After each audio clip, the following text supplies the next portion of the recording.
અંકલેશ્વરમાં બિહારના સ્થાપના દિવસની ઉજવણીના ભાગરૂપે ભારતીય જનતા પાર્ટીના અન્ય ભાષા પરથી સેલ દ્વારા અને મિલન સમારોહનું આયોજન કરવામાં આવ્યું છે, જેમાં અનેક આગેવાનો ઉપસ્થિત રહેશે। આગામી ઓક્ટોબર અને નવેમ્બર માસમાં બિહાર વિધાનસભાની ચૂંટણી યોજવા જઈ રહી છે, ત્યારે ભારતીય જનતા પાર્ટી દ્વારા અત્યારથી તૈયારીઓ શરૂ કરવામાં આવી છે।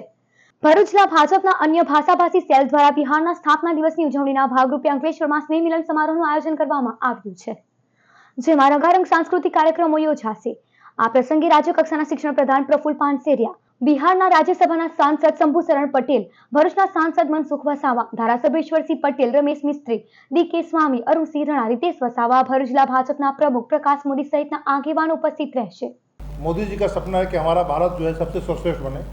इसके लिए उन्होंने एक भारत सर्वश्रेष्ठ भारत के तहत कार्यक्रम शुरू किया है, जिसमें पूरे इंडिया में 85 जगह बिहार का कार्यक्रम मनाने का उद्देश्य है। बिहार के लोग जो हैं भारत के योगदान में, विकास योगदान में अपना सहयोग दें। इसके लिए गुजरात के अंदर 7 जगह का चयन किया गया है, जिसमें हमारा भरूच जिले का कार्यक्रम हमारे अंकलेश्वर में दिया गया करने के लिए। वो 13 तारीख का ये कार्यक्रम सामने है। અંકલેશ્વર ઔદ્યોગિક વસાહતમાં મોટી સંખ્યામાં બિહારવાસીઓ વસવાટ કરે છે, ત્યારે તેઓ આ ચૂંટણીમાં મતદાન પ્રક્રિયામાં ભાગ લે અને ભારતીય જનતા પાર્ટી સરકારના કામો અને યોજનાઓનું પણ માર્ગદર્શન આપવામાં આવશે। ભરૂચ જિલ્લા ભાજપના અન્ય ભાષાભાષી સેલના અધ્યક્ષ અશોક ઝા અને તેમની ટીમ દ્વારા રવિવાર તારીખ 13મી એપ્રિલના રોજ મીઠા ફેક્ટરી પાસે સત્યમ પાર્ક ખાતે આ કાર્યક્રમનું આયોજન કરવામાં આવ્યું છે, જેમાં મોટી સંખ્યામાં લોકો જોડાય તેવી અપીલ કરવામાં આવી છે।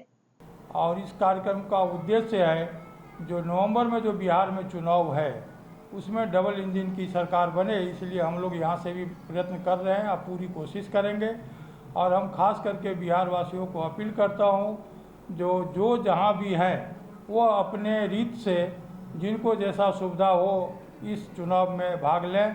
वैसे पार्टी तो चिंता कर रही है, जो ट्रेन की व्यवस्था करेंगे वो लोग इलेक्शन के समय में, अगर ऐसा कुछ हुआ तो और सुविधा हो जाएगा। और हम लोग पूरा प्रयत्न करेंगे जो डबल इंजन की सरकार बिहार में बने।